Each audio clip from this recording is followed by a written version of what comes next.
All right, welcome everybody. We'll just take 1 or 2 minutes to get people on and started.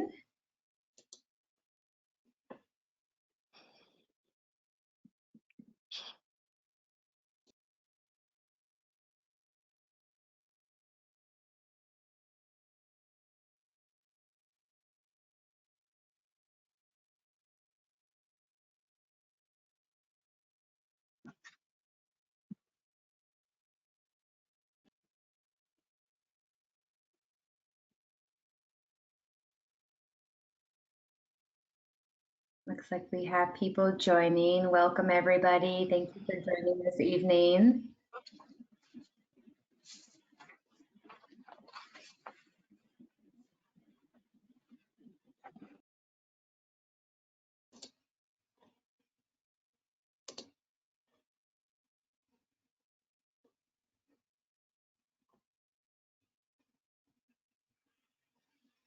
Okay, since we're at the top of the hour, we'll go ahead and get started. Hello and welcome to our webinar, which is really a panel this evening. It is titled Tourette Transition into Adulthood. My name is Marissa Hsu, and I am a program lead at the Tourette Association of America, and I will be your moderator for tonight's panel. This webinar will include panelists who will discuss some of the challenges that adults face with Tourette syndrome or other tic disorders. These panelists will share some tips or strategies that they have used to overcome some of the challenges. This webinar will aim to provide attendees with information and support for adults whose Tourette syndrome or tic disorder has persisted into adulthood. Participants will have the opportunity at the end to ask questions to the panelists who will provide answers to the best of their ability. So you will please use the chat box function to submit all of your questions and comments throughout the presentation. And again, we'll go over those at the end. At this time, it is my pleasure to introduce our panelists for this webinar. Michael Leopold is a human resources consultant, corporate trainer, career consultant, and public speaker. He is the founder and president of Leopold Talent Consulting, offering career consulting and job search services to individuals, as well as HR services to organizations. His work is shaped by his own experiences as a professional with Tourette syndrome and ADHD, along with his desire to bridge the cognitive science of career decision-making with the human side. His involvement with the TAA began in 2008 when he became a youth ambassador and started speaking publicly about neurological conditions. He currently serves on TAA's Young Professionals Advisory Board, as well as the Adult Task Force, and he is also a TAA education volunteer. Raised in the Midwest, Michael currently resides in Manhattan. He holds a master's in human capital management from Columbia University and a bachelor's in science and cognitive science from Yale University. I am getting some feedback from somebody, so I may just mute for now. There we go.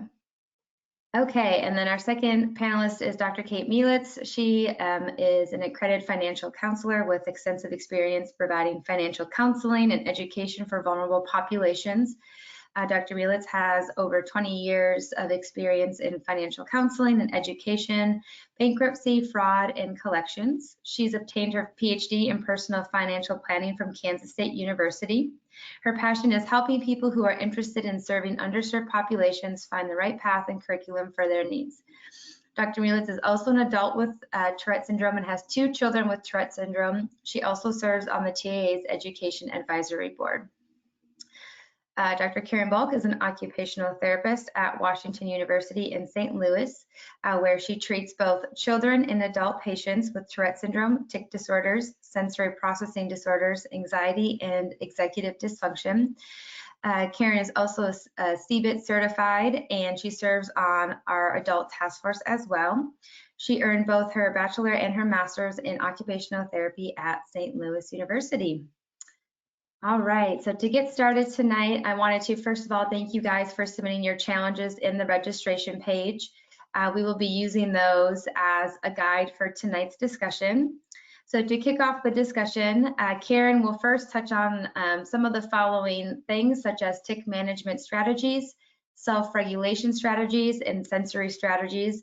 and then just general daily strategies for those who have ADHD. So Karen, I will hand it over to you.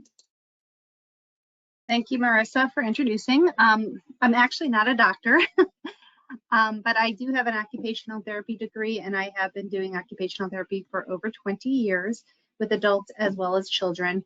And I have a lot of experience within the Tourette world, not only personally with friends that have Tourette's, but also with lots of different clients that I've worked with and served over the years. I'm also a member of the Missouri Tourette Association and hold right now co-chair of that group, of that support group.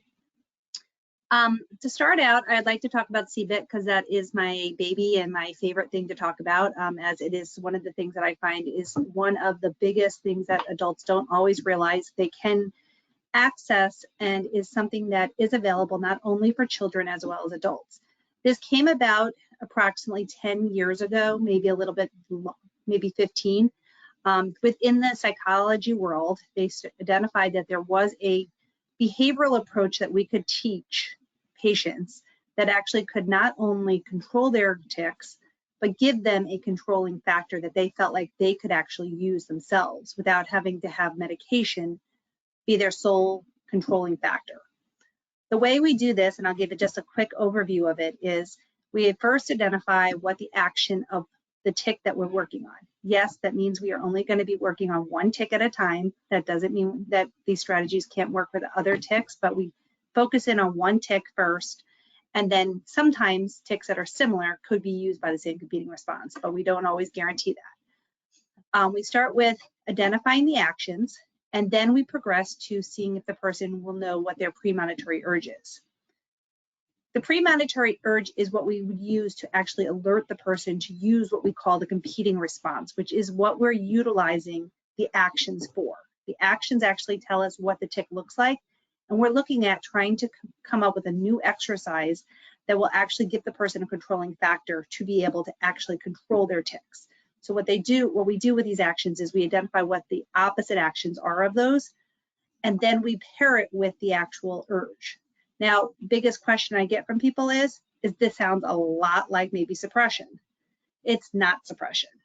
The difference between these two is that competing responses actually will manage the neurological message. Suppression actually holds back and resists that neurological message. That's why a lot of people after using suppression will actually feel like they have an explosion of tics. With CBIT, what we find is that once it's used, it will stop the tic from happening. Meaning, if I use my competing response at that moment, you're actually going to see that the tic is not going to come out right after you let go of the actual competing response action. Now, again, it's not something possible to be used all day long. I tell patients all the time, if you have a lot of tics in the evenings, which are like what we call tic attacks, they're not great for managing tic attacks, but they're great for managing day-to-day tics that happen throughout the day. And we find that people are 60 to 70% successful with using the competing response to actually manage their tics. And this can be used with many people don't believe it can be used with adults. I'm going to tell you, I am a provider that does this with adults. So this can definitely be done with adults. All you have to do is find a CBIT provider, and that can be found on the National Tourette Association page. All you have to do is look up CBIT and look for CBIT providers, and it will actually list every provider that you can find in the United States that has been trained by the Tourette Association. Not every one of them maybe, if you can't find somebody, feel free to find my name on there and reach out to me, and I will help try and find you one.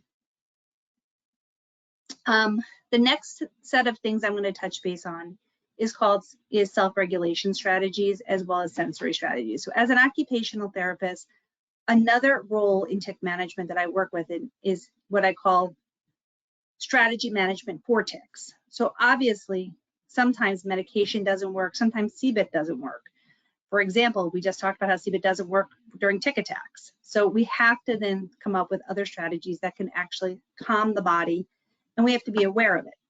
So a lot of times what I talk to patients about is the sensory strategies. I think about sensory strategies for the body as things that can actually help manage your sensory and your self-regulation aspects. So some of these things include things such as oral strategies, so such as drinking through straws, which people go, drinking through straws, how does that help? Well, it actually helps with regulating your breath. You drink through a straw and you actually drink different types of liquids through the straw, such as maybe a thicker liquid through a straw, you're going to give your mouth a lot of oral pressure through your mouth. Now, think about what a baby needs. Babies suck on a pacifier. When you suck on a pacifier, it's calming. It's the same type of concept as drinking through a straw, thick liquids. So if you want to actually calm yourself as an adult, you can actually use a straw with thicker liquids in it. If you're looking for just, an everyday thing, I drink through a straw every single day of my life, and it's to help me calm my body. You all have heard about breathing strategies. I can tell you right now, one of the ones that I love the best is what I call a water breathing strategy. I learned it just recently, and it's a 4 breath in and a 4 breath out through your nose. I'm going to tell you, if you do this, it will actually calm and regulate your nervous system, specifically bringing you into what we call the parasympathetic nervous system. It'll calm the body. It'll decrease the heart rate. It'll help with the breath support, and it'll actually give you a calming strategy. Other things that help are things such as adding weight to the body. So a lot of people think about babies and they think about how they get wrapped up into a blanket. I talk about with adults how you can simulate that is utilizing big hugs from other adult partners, using heavier blankets. Now, weighted blankets have gotten a lot of attention over the years. Make sure you're looking at making sure that you're finding the weighted blanket for your weight. There's a lot of information online to tell you which blanket actually fits your exact body form. So look it up. I also talk about rocking and how rocking helps the body. People go, well, how does an adult rock? Well, you can get into a rocking chair and rock. You can get I have plenty of adults who get their own swings. They get a swing set outside and they swing on a swing. You could ride a bike and have that same vestibular input. Or if you like deep pressure, I will tell you another great thing to do is a couple things. 1, riding a horse. 2, getting into a pool. 3, going over to the workout center and doing heavy work activities. So such as lifting the weights, push-ups, wall sits. They're all going to give your body self-regulation strategies. Moving into day-to-day strategies, I'm going to start talking about different things as a person who has other comorbid diagnoses such as ADHD or anxiety or OCD, because those are things that are a little bit different than just tics, okay?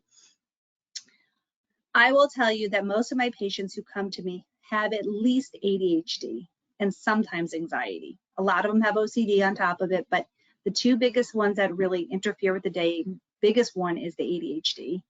The OCD is the second biggest. Anxiety definitely jumps in there and gets in the way, but it's not as big as those 2 when you're talking about day-to-day function. So some of the things I recommend to both my younger population as well as my adults is how to get themselves organized. So I talk about the importance of morning routines and evening routines. Routines actually help self-regulate. It gives your body an expected type of tasks that you're always going to do, and it decreases demand on your brain. When you decrease the demand on your brain, you're actually self-regulating.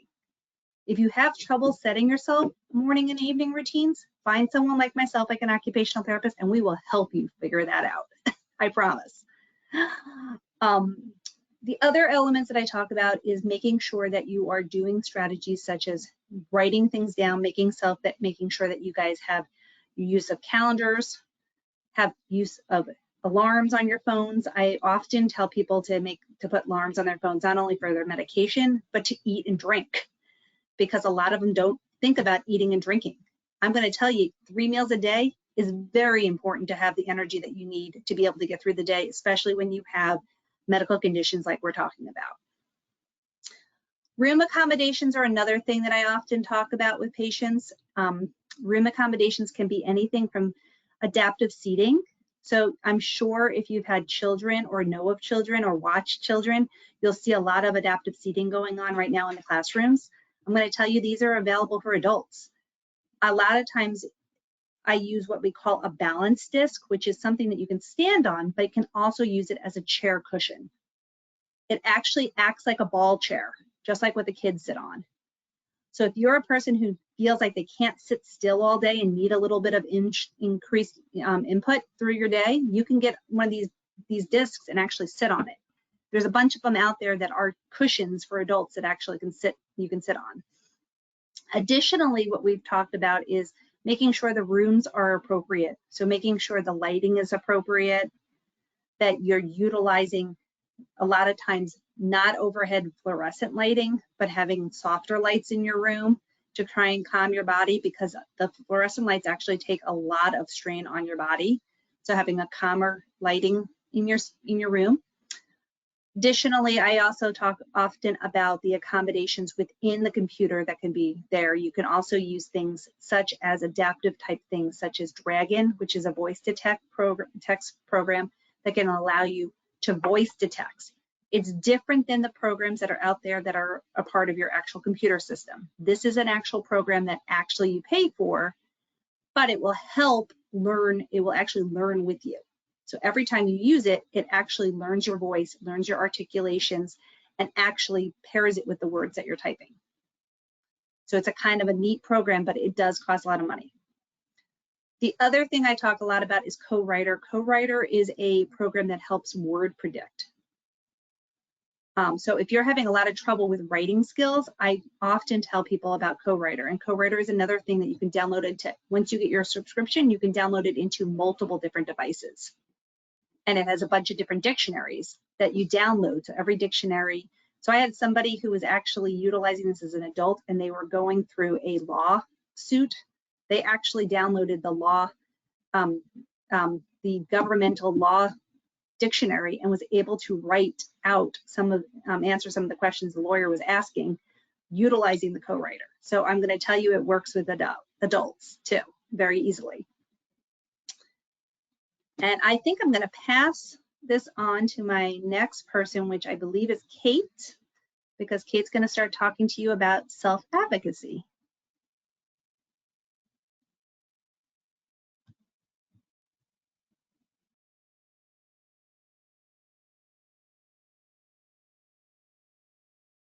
Looks like she's muted, Marissa. Yeah, we can't hear you. Let me see if I can unmute you. There you go. You should be unmuted now. I was unmuted by an organizer and I had no power. It was dangerous. Karen, thank you so much for passing over to me. I learned so much. I'm just sitting here like trying to think about all the different pieces that I need to now go in and ask about and enact. So thank you, Karen. It's fun sitting on panels with people when you are just constantly learning from one another. So this is really exciting for me.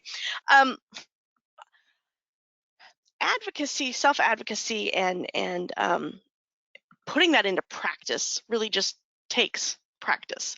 And you know, we're adults, right? And how many times do we train our children, if we have children, to stand up for themselves or to go and do something? How many times have we learned in the classroom how to talk to a teacher? Or, you know, constantly throughout life, we are learning communication strategies in order to work well with one another. We can see conflict happening other places. We can see where, oh, if this person did this thing, it would be better for them in this way. Sometimes we got to turn our attention to ourselves, which can be very disconcerting and very uncomfortable. But when we practice it, we get better at it. When we think about the best way to start, I don't know about you, sometimes I get stuck. And I also, possibly you may have experienced this as well, I am sometimes much harder on myself than I would be on somebody sitting across from me. So when Marissa introduced me tonight, she was talking about my experiences in personal finance. And so when I'm sitting across the desk from a client or next to a client, I listen, I advocate for, I practice forgiveness, all things that I don't do very well for myself. And so one of the things that I was taught when I was being really hard on myself, it had actually nothing to do with Tourette, had some standard that I was trying to live up to that I had set for myself that nobody else set. And a friend of mine said to me, she said, Kate, if you were sitting across from somebody else in the exact same situation that you were in, what would you advise for them to do? Boy, was I a lot nicer to that fictional person than I've ever been to myself, right? And so if you have to remove yourself from the equation, and if you were working with another adult who you happen to know had Tourette and you had XYZ experience, what would you suggest they do? And then try and do that for yourself. I think that practicing with friends is a good way to start. Also, writing it down. What do you want? If best case scenario, the world is perfect, accommodations, what do you want? What do you need? And what do you want?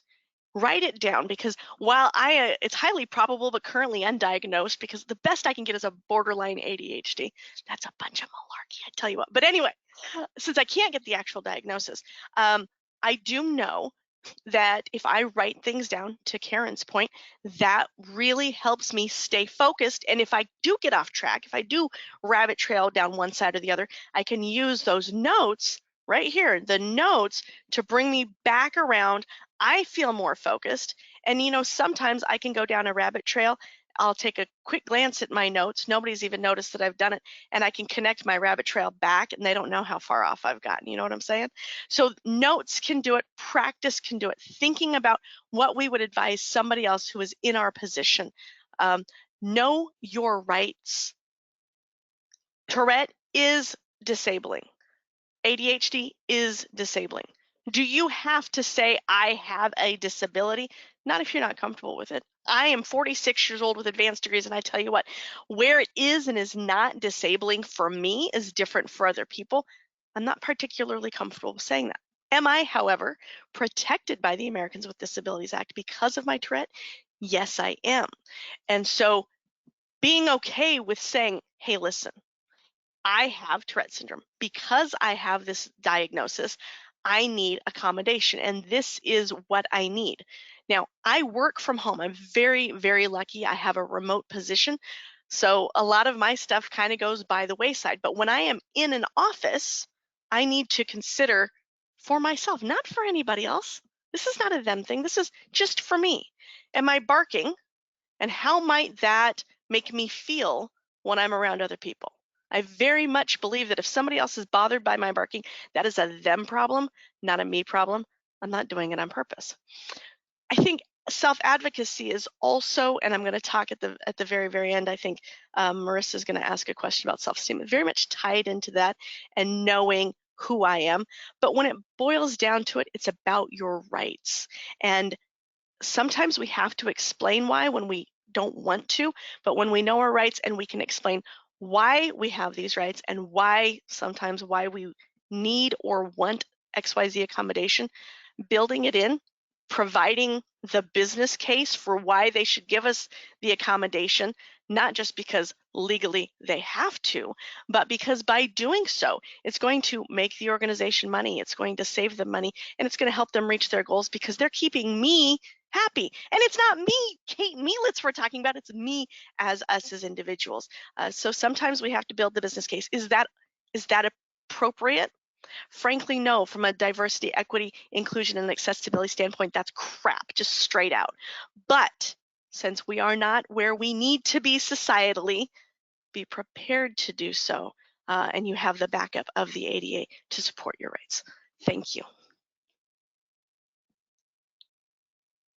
Michael, do you want to chime in? Oh, well, you have the same issue. One moment. You should be able to go.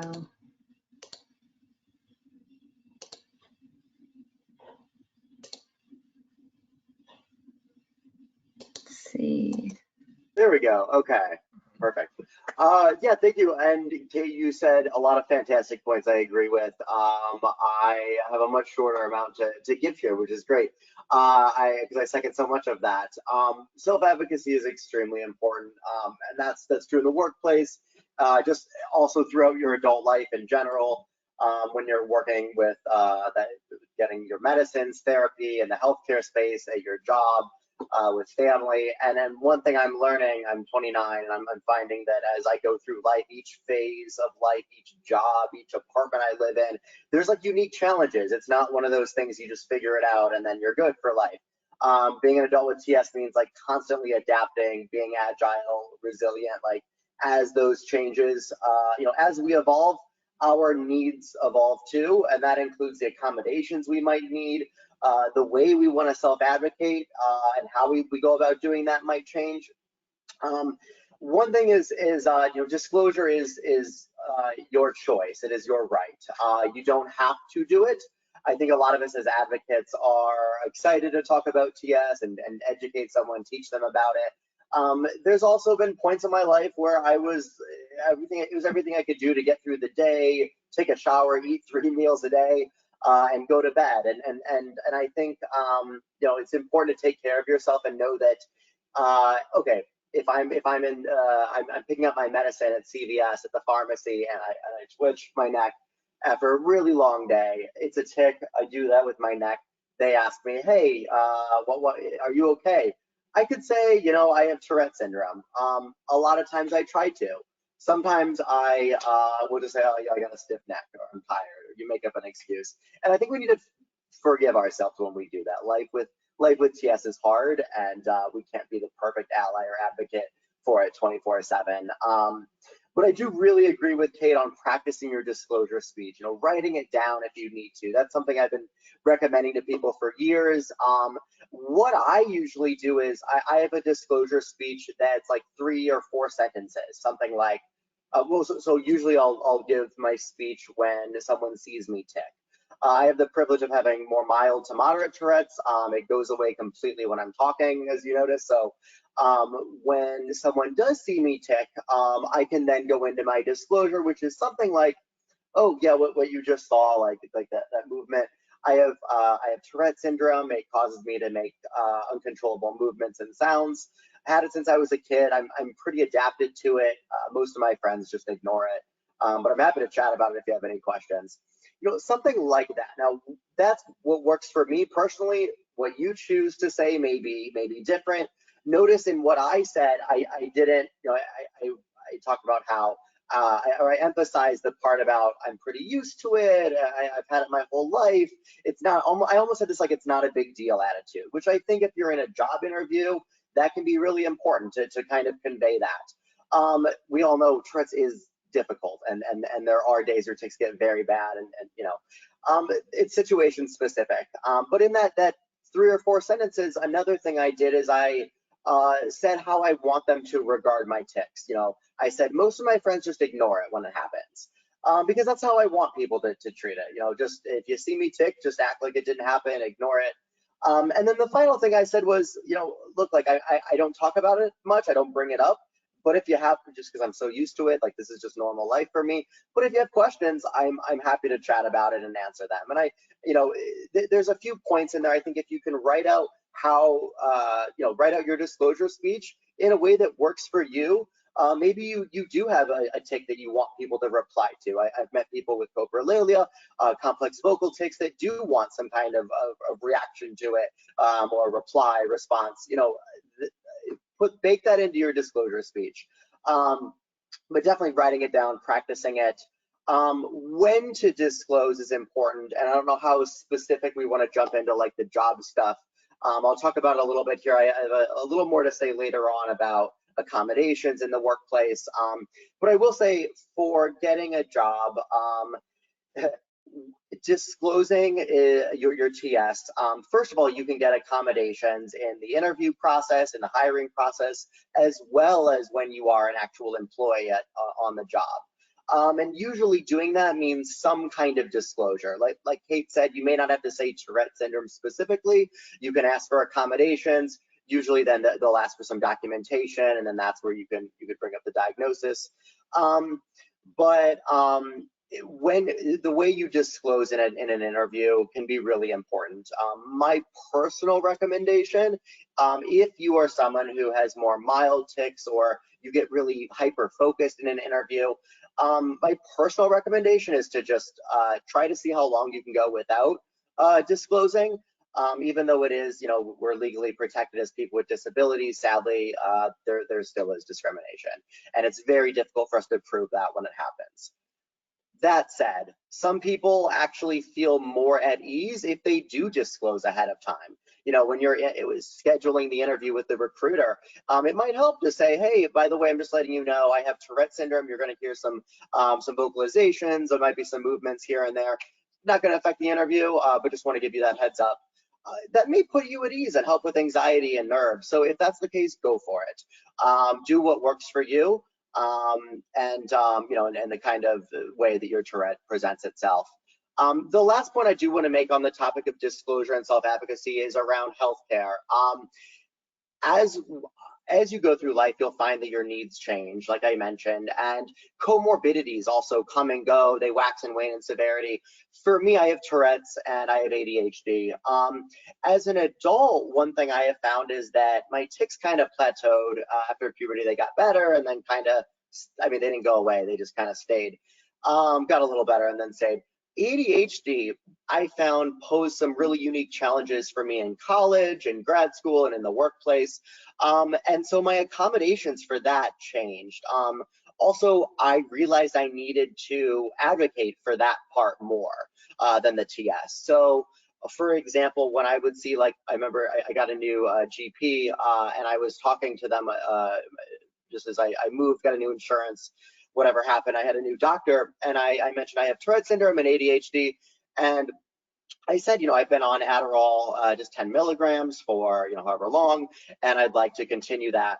And immediately they said, oh, that's really bad for your tics. Why would you do that? Why would you be on it? And I said, well, honestly, for me, I tick, I twitch, who cares? I'm very accustomed to that. What's really causing a challenge in my life right now is the ADHD. And I had to explain that multiple times to nurses and to doctors around, this is the kind of cocktail or the treatment approach that works best for me. And I think that's something I've learned as an adult is you have to advocate for yourself, especially when you have comorbidities, and the way you treat one of them might have counter interactions with how you treat another one. You explain to the doctors, by this point in your life, you guys have had this stuff for years. You're experts in it, at least with regard to how it affects you personally. Own that.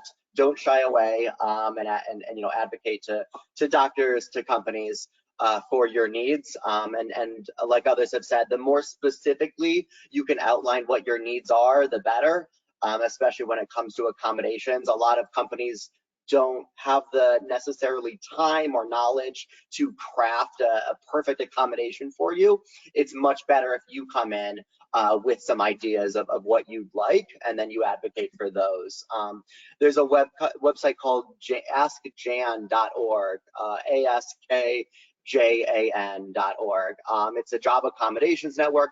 They have a wealth of information on various accommodations. You can actually search by diagnosis. Tourette is one of them, and it lists a number of accommodations and tips and tools that may work. One resource. And if you're ever having issues or you're facing discrimination because of your diagnosis, either in the workplace, mainly in the workplace or during hiring or while you have a job, another good resource is the National Disability Rights Network, or the NDRN, that can connect you with attorneys that can help you share your story and see if you have a case, and they can go to bat for you if need be. I think that's about it for disclosure. Thank you, Michael. Karen, did you want to talk about some self-advocacy strategies and education on the ADA reasonable accommodation law?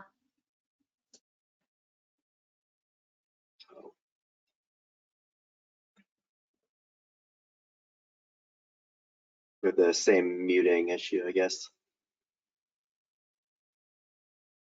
Mine shows, Karen, that you are self-muted. Can you unmute by clicking on it? There you go. Can you hear me? Okay. So I was just going to add in with the ADA. One of the things I have learned is that ADA and reasonable accommodations look different within different companies, okay? And I'd like to just touch base on that just because it's a big thing that I've come across with a lot of adults. thinking that ADA can just, any accommodation they ask for will just fly, and it doesn't, unfortunately. And I'm sure that's not what Michael meant or Kate. But as a professional, I have dealt with it many of times, and I just like to clarify it. So with larger companies, they have a little bit more broader range, because with ADA, reasonable accommodation means that it doesn't affect them financially, meaning it can't break the bank of the company when you make it a reasonable accommodation. So for a company that has 15 employees, it may look a lot different than a company that has 100 or more. So such as Walmart giving an accommodation versus maybe mom and pop store.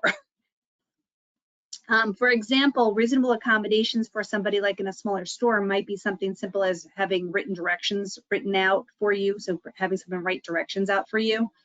Whereas somebody in a bigger company such as Walmart might be able to have a modified work desk, meaning they could have one of those standing work desks.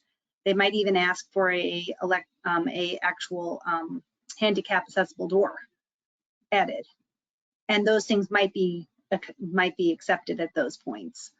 The other accommodations that I tell patients for tics and so forth specifically is that you can ask for actual work breaks.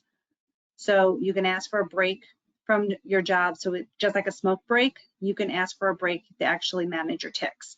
So having awareness that you might need a break during the day, and that to take a step outside, and that it should be part of your reasonable accommodation, so that if you do step out more than a couple times to manage your tics, it doesn't get penalized for you. You don't get penalized on that.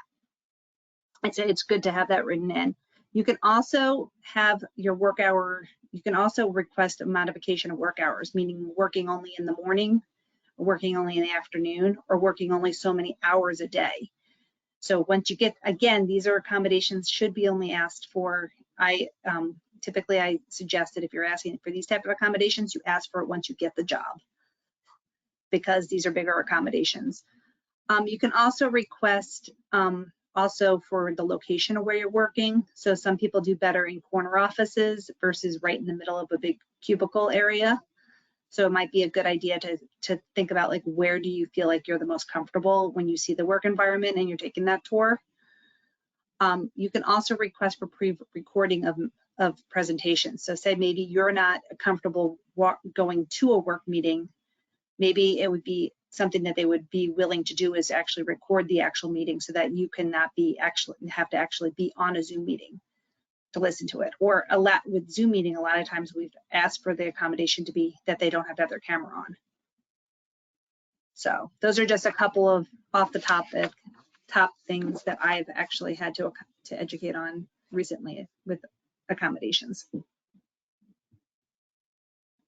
That was a great segue. Michael, do you want to provide more insight on kind of obtaining accommodations in the workplace and things like that? Yeah, absolutely. So as Karen mentioned, it's going to be company specific. The broad process for it is you make some kind of disclosure request. Then the company, usually the human resources department, asks for documentation. You provide that. That can take the form of your doctor writing a letter that says, this person has this diagnosis, and I recommend accommodations for them on the job. Doesn't have to be anything, super elaborate, just like a one-page form for that. You give that to the company, and then they'd work with you to implement the reasonable accommodations. Yeah, and on the topic of reasonable, I think it's legally employers must provide you with an effective accommodation that's also reasonable. It may not be your preferred accommodation. I personally asked once at a company for if I could have a recording of meetings. Just my ADHD and tics are distracting. I said, can I record my meetings, and I'll let them know that, hey, I'm going to record this for later. And the company shot that one down. They're like, we're really secretive, or not secretive, but we worked with a lot of confidential data, and so instead we worked and kind of tweaked it and found something else instead. So, but getting things like for people that are challenged with like executive dysfunction, you can ask to have formal tasks written out, like in bullets. So your supervisor would send you every day like a list of bullets of like, here are the things you got to get done. So you still meet with them. They give you instructions and tasks orally, but then they have to follow up with something in writing. That one's pretty reasonable. Getting things through different formats can be reasonable. But yeah, usually you would go to the way you kick off this the way you kick off the process.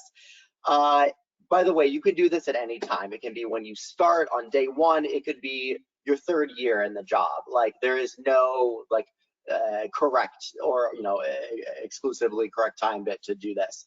It takes wax and wane. Whenever you need those accommodations, you're entitled to them. So you would approach maybe your boss's boss. You could go directly to someone in human resources, depending on the nature and size of the company. Really, it depends on who you feel comfortable disclosing with. I know a lot of people disclose to their manager or supervisor. Ultimately, it will have to get beyond that. It'll go to HR because there's some documentation involved. They will, and you can say something like, I have ADHD or I have tics. I'm just requesting reasonable accommodations. It's causing me, XYZ challenge. And they will document that and ask you, usually they'll ask you for some documentation. You can contact your doctor and get that in. Actually, I recommend having that on hand if you can. Like if let's say you see a therapist every week and you suspect in the future you might need accommodations, it could be nice to ask your therapist to just write you that letter so that you have it. I don't know if your company would take one from 5 years ago, but within the last couple of years should be fine. Anyway, that documentation is important, and then they'd work with you to design those accommodations. But like we said, you want to go into that with some idea of what you're looking for, and then you kind of negotiate it and tweak them based on what's reasonable for the company. I'm looking through my notes here to see if there's anything else. Common accommodations. Getting placed in a separate quiet room, going for walks, those are common for tics. In the interview process, you would, if you wanted to request accommodations, before you're even an employee, you would send an email to HR, or if there's a recruiter listed, whatever contact you can find. And some companies are not as great about this, and it can be difficult to find the person. You reach out and say, I have a diagnosis, or just say, I'm neurodivergent, I'm looking to request reasonable accommodations, something like that. And you can get things like, let's say you have to go in person to do an on-site interview during a day when there's 8 other people interviewing. You can ask to be in a quieter room where it's not going to be distracting. Sometimes you can ask to get interview questions in advance. That's tough, but you can try. You can ask to get them in writing. That's a little more reasonable and realistic. Jan, the Job Accommodations Network has a lot of good advice on and examples of that. But I think a lot of people think about accommodations when they're already on the job, and we forget that you can also request accommodations through that interview process. That's a little bit underutilized, and the process is the same. They usually don't ask for quite as much documentation because they're trying to move their process along. They're interviewing other people. They're still able to ask. But there's also some confidentiality laws because you're not an employee for them. So companies have to be careful about that. But the process more or less is still the same whenever you choose to go through that process. That's about it.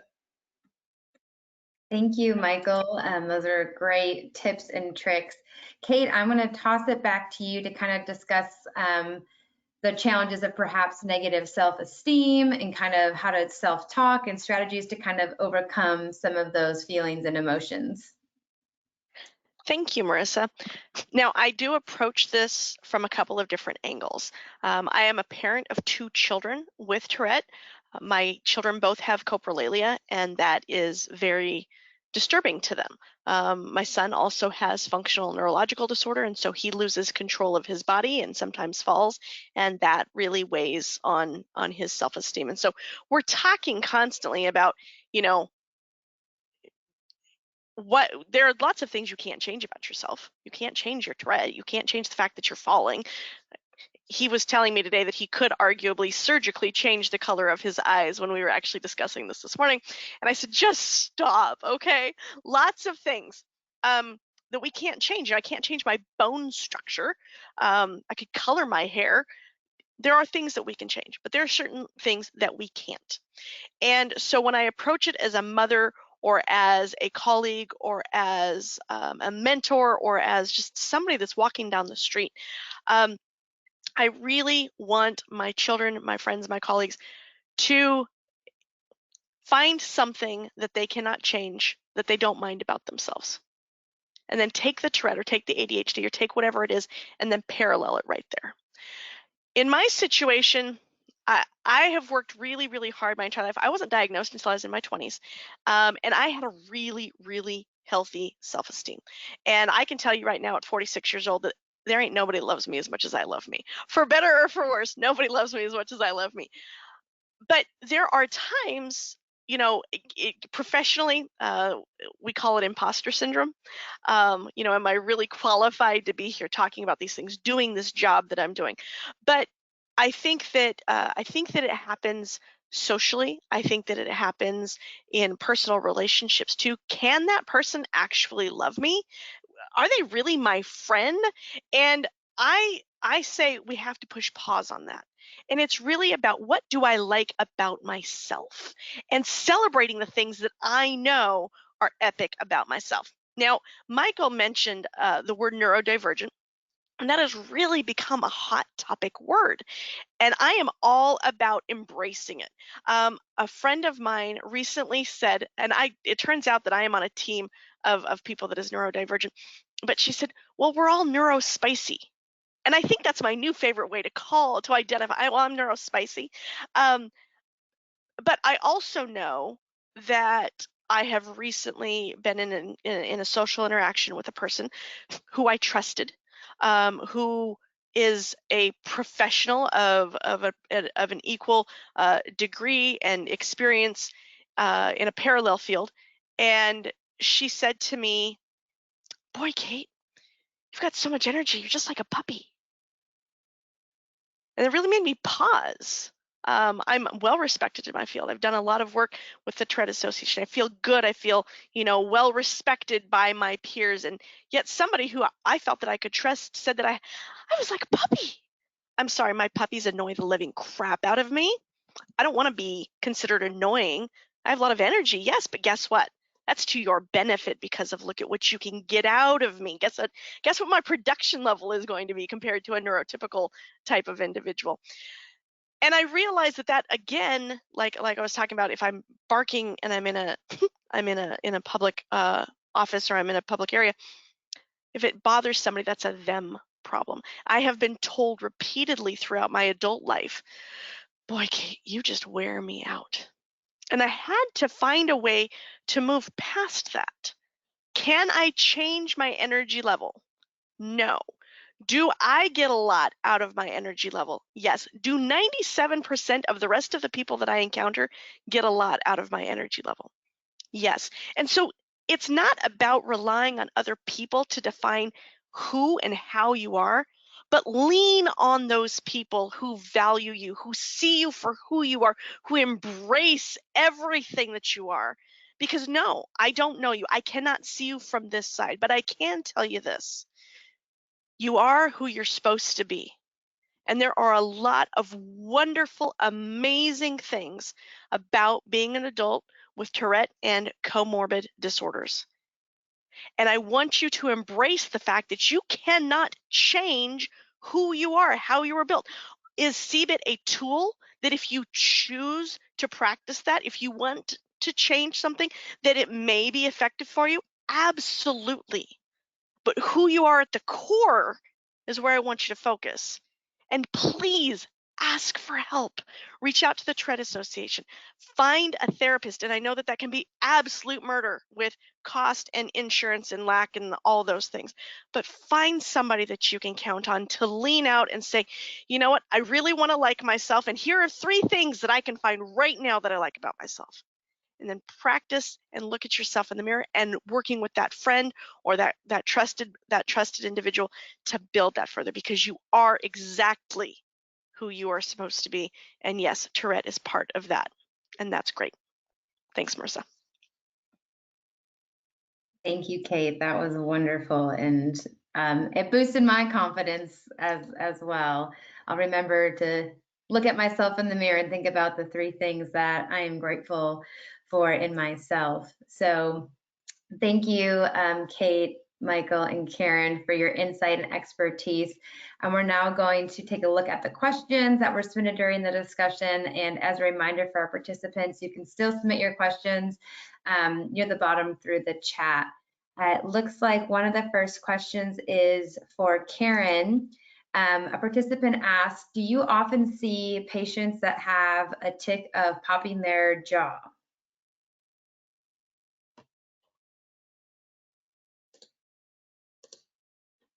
I wouldn't say it's an often tic, but I have definitely seen different tics, facial tics. Some of them are popping of the jaw. Some of them are what I call a wide smile or grimace, or facial tic is what we call it, because it encompasses a lot of different muscles. And yes, CBIT can be used for that. Awesome. This next question is for Kate. Is it normal for people with Tourette to have issues writing? And is there another suggestion besides writing? Yeah, so it's really funny. In my family, I'm going to go and own this. I have beautiful handwriting. Beautiful handwriting. My daughter, beautiful handwriting. My son, and he knows that I share this, 17 years old, as bright as the day is long, brilliant, writes like he's just entering kindergarten. It's called dysgraphia. It absolutely can be an issue. It's literally painful for him to hold a pencil because of the way his muscles need to move.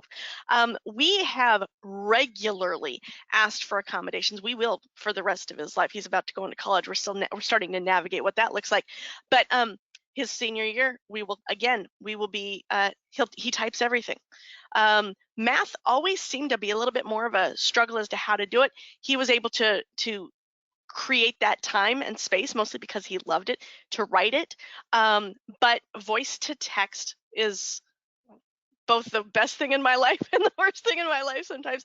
But typing, if you struggle to use your hands because they are constantly ticking, I would look for a voice recorder that will move something into text. There's a lot of different technology that is available. Wonderful, thank you. You also have a second question. This participant says you had mentioned that you have 2 children with Tourette. Is there a certain age where you can notice with children, like would 8 months be too young to notice some emotional issues in a child? Karen, you can also chime in as well. 8 months is too young. Especially for anything emotional. They are developing and they're trying to figure out the world, and every kid is going to be different. I had a good friend of mine, a coworker, who recently had a baby, and the doctor was talking about milestones, and the child should be sitting up at this point and doing this at that point, and she got all sorts of just wrecked because her kid hadn't sat up yet or whatever it was. I wanted to go and I wanted to just beat the doctor's head against the wall. And I know that's extremely violent, but the fact of the matter is each child is going to develop a little bit differently, right? And that's okay. We want to get them processing, we get them moving forward, but emotional and social and learning the world is a lot different than sitting up or walking, and even delays in that. Those are okay. The kids are going to get there. I noticed the first thing that said to me, after having researched, the first thing that Caden did, I said, I wonder. He was 18 months old and he was twirling in his pre-K classroom, and it was the way he did it and the timing in which he did it. And I said, I'm going to keep an eye on this kid. 4 years later, we had a diagnosis. Karen? I agree with Kate. It's too young to identify a behavioral problem, but Kate's right. I would look at like the preschool years and see how your child is doing within a preschool classroom. If you have concerns at that point, early intervention is very important. So I do recommend, if you're having concerns about how they're interacting with kids, there's actually been new research out showing that specifically with emotional learning, it's really important to catch this at an early age. I just read a research article on this just literally today. So I would say that by the ages of 2 years of age, they should be having some interaction in a parallel play. By 3, you should see them interacting with other kids. And if you're not interacting with other kids, that's when I would say definitely get them some help. Occupational therapy, speech therapy would be good people to actually seek out, talk to your doctor about it. Thank you, guys. Michael, this next question is for you. This participant is hoping that you can repeat what you said kind of about the lawsuit and the NDRN. Oh, yes. Yeah, the National Disability Rights Network, NDRN, is one of the tools in the toolbox. They have attorneys that work for them, like through the government. They also have relationships with some private attorneys, and they're just a resource for like navigating the law. So if you were the victim of workplace discrimination, or you're just wondering, you think maybe I don't know, I want to get more info, I'm not a lawyer, I don't know what the law is, they're a group that you can reach out to and share your story, and they can work with you. I have not personally worked with them. I have met people that have and recommended it, but I can't tell you with personal experience about that. But yeah, that's the NDRN. And I'm trying to think, was there another part of that question, or was that was basically it? I think that covers the question. There's another participant that mentioned that they have self-injurious tics and have recently started happening kind of more often in the workplace. How can she make sure that her boss and colleagues are not afraid of her or for her? Great question. If you feel comfortable, I would recommend getting a meeting with the people together and disclosing it together in a group. If you prefer, you can do one-on-one, grab them, grab coffee with them, whatever your office culture is, after work, before work, and let them know. If you're open to disclosing that, and it would be around, hey, this new tick started, as you know, Tourette's waxes and wanes, it changes. I have this tick now, I just want to let you know, like, I've got it under control. Like, I don't want you to worry. Oh, maybe not say you got it under control, but don't worry that I am letting you know because I don't want it to cause concern. I think proactively may be a good way to handle that. I'm going to add to that please do not, under any circumstances, feel that you are alone. If you need help in navigating that conversation, you want somebody to be on that Zoom with you. In some cases, maybe even go to that meeting with you physically, depending on where you're at. Please, please reach out to the Tourette Association. There are people like me, like Michael, like Karen, who will be happy to sit in on a meeting and help you navigate what that looks like. I'm not making any promises for Karen and Michael. I'm saying that right here, right now, we can, but I do it for kids. I do it for school kids all the time. I am an adult with advanced degrees. If I can't be of some sort of service and help to someone else who is in a similar neurological situation as I am, what am I doing? So please, please reach out to the TAA, ask for help. They'll connect us some way, somehow. You can get connected with somebody either directly, locally, or via Zoom meeting. You don't have to navigate those conversations by yourself. Absolutely. I think one final question is, this person is actually, I think, from Japan, and they are asking what they can do to make people better understand Tourette syndrome in Japan, like we do in America. And I thought you can maybe speak on kind of, again, more self-advocacy and just kind of educating those in the community or, larger general population. Tourette.org has so many wonderful resources, and there are a number of ways to get things translated. I do not believe that the Tourette Association has materials in Japanese, but there are materials that are easily downloadable that can be put into a translating some sort of software. I'm sorry, that's really embarrassing. I totally lost it, but you can translate the stuff. I mean, the information, it's not like it's a law that can change from country to country. There are things that are in common with all people that have Tourette, and I would take the key information that you are trying to educate somebody on, whether that's coprolalia, or that is CBIT, or that is just general kind of overarching Tourette's. I would download that information and I would get it translated and share it in that way. You could also reach out. I'm not familiar with Japan's health structure, but as you are going through the Department of Health in Japan, ask somebody there to reach out to the Tourette Association. Let them do the heavy lifting, and then you can be an advocate.